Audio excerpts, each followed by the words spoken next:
Hello everyone, আচ্ছা অনেক দিন পরে তোমাদের সাথে একটা ভিডিও শেয়ার করতে চলে আসলাম। মূলত আমি অনেক দিন ধরেই পোলাও রান্না করার কথা আমার হাজব্যান্ডকে বলছিলাম। তো আজকে অনেক দিন পরে আমার হাজব্যান্ড পোলাও রান্না করলো। একটু বাইরে গিয়েছিল, বাইরে থেকে এসেই সে রান্না বান্না বসিয়ে দিয়েছে।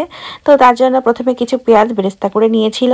এরপরে কড়াইতে তেল দিয়ে এর ভিতরে দারচিনি, এলাচ, তেজপাতা দিয়ে তার ভিতরে পেঁয়াজ দিয়ে একটু হালকা নাড়াচাড়া করে তার ভিতরে সামান্য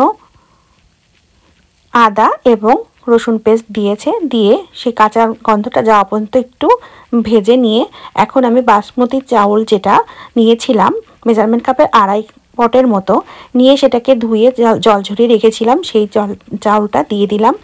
দিয়ে দেওয়ার পরে সেটাকে খুব ভালোভাবে নাড়াচাড়া করে যখন ভাজা ভাজা হয়ে গিয়েছে তখন ওই সময় 2.5 পটের জন্য 5 পট জল দিয়ে দেওয়া হয়েছে এবং সামান্য একটু দুধ দিয়ে ভালো করে ঢেকে দেওয়া হয়েছে। অবশ্যই এর ভেতরে লবণ, একটু চিনি অ্যাড করা হয়েছিল।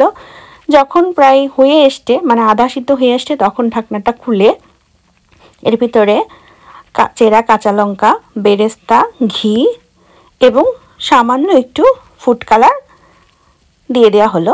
দিয়ে দেওয়ার পরে আবার এটাকে একটু দমে রাখা হলো 10 মিনিটের মতো।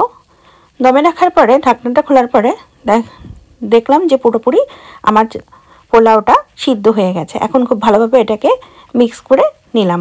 এই তো হয়ে গেল পোলাও। এখন দুপুরবেলা লাঞ্চের জন্য পরিবেশন করছি। গরম গরম সত্যি খেতে অনেক টেস্টি হয়েছিল।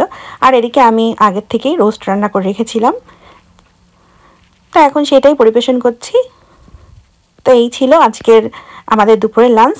তো পরবর্তীতে দেখা হবে অন্য কোনো ভিডিও নিয়ে। টাটা।